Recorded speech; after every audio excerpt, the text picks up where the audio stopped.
Hey guys, खुलुमबाय नोंथांमोनखौ आंनि गुबुन मोनसे गोदान भिडिअ हरनाय थाबाय सो दिनैनि भिडिअआ नोंथांमोनाथ' थाम्बनेलखौ नायनानै मिथिखाबाय मानि बागै जागोन दिनैनि भिडिअआ बिदिब्ला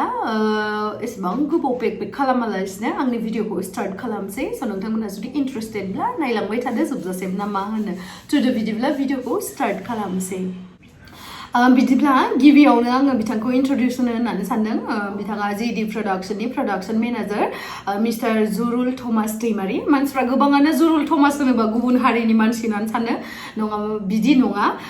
जुरुला एक्चुअलि बिनि फार्स्ट नेम मिडल नेमा जाबाय थमास ओमफ्राय बिनि उनावहाय सारनेमा दैमारि स' मिस्टार जुरुल थमास दैमारि ओमफ्राय बिनि उनावहाय आंनि जितु जिडि प्रडाक्शननिफ्राय फैनो गोनां गोदान मिउजिक भिडिअ बेवहाय जायफोरा माने फाव खालामगोन फावखुंगुर हिसाबै दङ मिस्टार आर्निस दैमारि ओमफ्राय एक्ट्रिसा दङ मिस दैमु बर' स' बिथांमोनखौबो आङो नोंथांमोननि गेजेराव लाबोनोसै ना मा होनो स' बिदिब्ला जाय बिथांमोनखौ आं बुंगासिनो दंमोन बिथांमोना बिसोरनो स' आं बिथांमोनखौ गावनि इन्ट्रडिउसखौ होनो थाखाय खावलायनाय जाबाय स' खुलुमबाय गाइस गासिखौबो आंनि मुङा आर्निस दैमारि आरोना आर्निस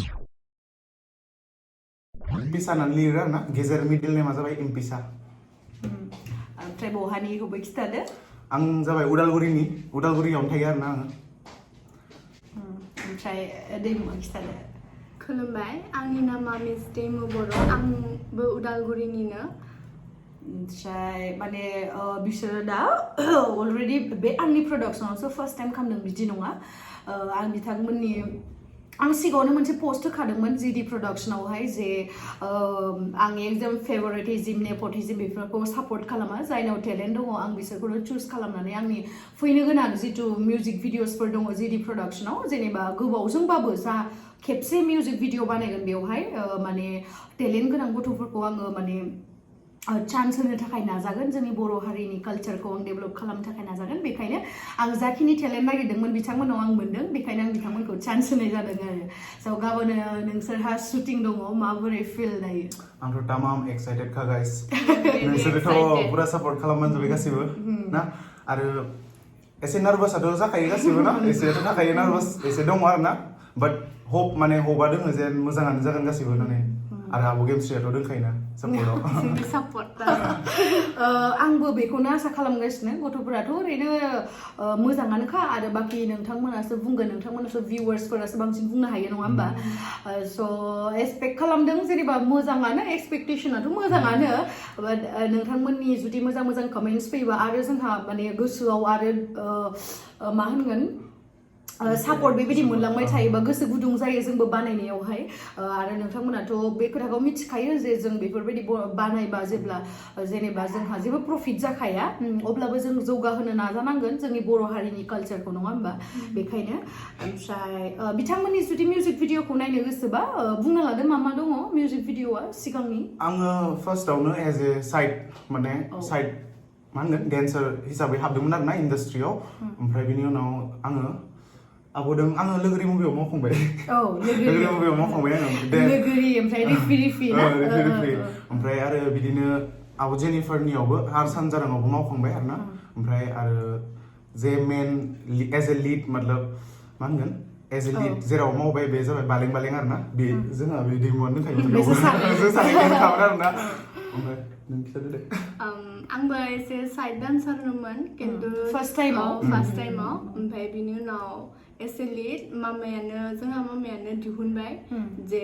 मा होनो आंनिनो हबि दंखायोमोन जे मोसानाय एक्टिं खालामनाय बिराद हबि दंमोन आरो ओमफ्राय स' मामाया बुंबाय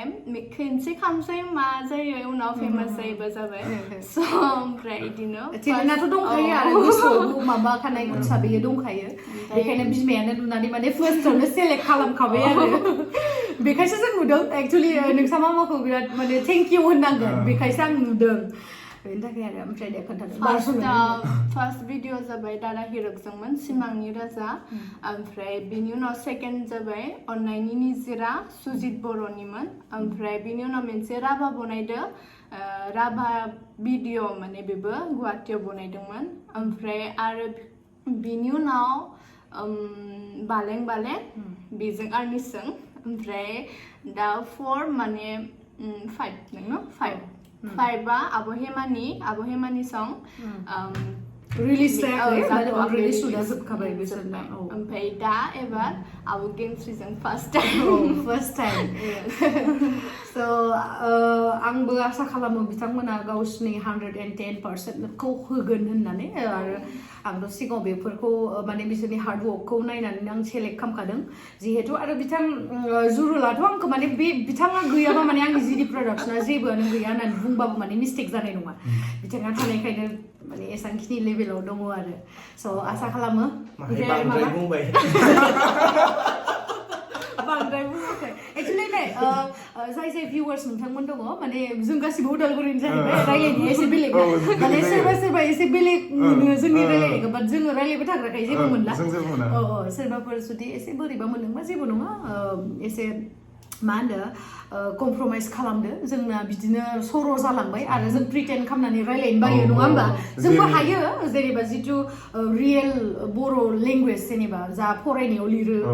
माबानायाव लिरनायाव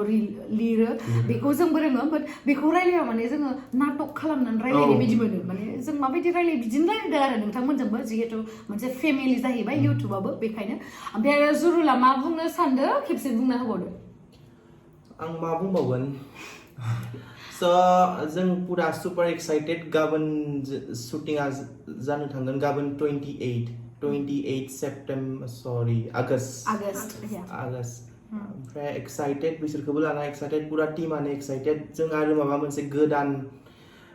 लाबोनो सानदों जों सेस्था खालामदों माने माबा मोनसे गोदान लाबोनो थाखाय बेखौ जों फुलफिल खालामनो पुरा 100% होगासिनो दङ आरो बिनि गेजेरावनो नोंसोर रायजोफोरा सापर्ट खालामदो गासिखौबो अब्ला जों माने स्ट्रंसिन जागोन आरो माने खामानि मावनायाव आरो मोजां गोजोननायबो मोनगोन बेनिखायनो सापर्ट खालामनाया बहुत इम्पर्टेन्ट आरो आंहा एसेबांखिनि फोथायनाय दङ माने सापर्टथ' खालामखागोन जा माने सापर्ट खालामगोन होननानै आसा खालामो आरो ओमफ्राय आरो जिडि प्रडाक्शननिफ्राय बेनो मोनसे मा होनो बेनो मोनसे डिफरेन्ट माने मा होनगोन बेखौ मा होनगोन माने जिडि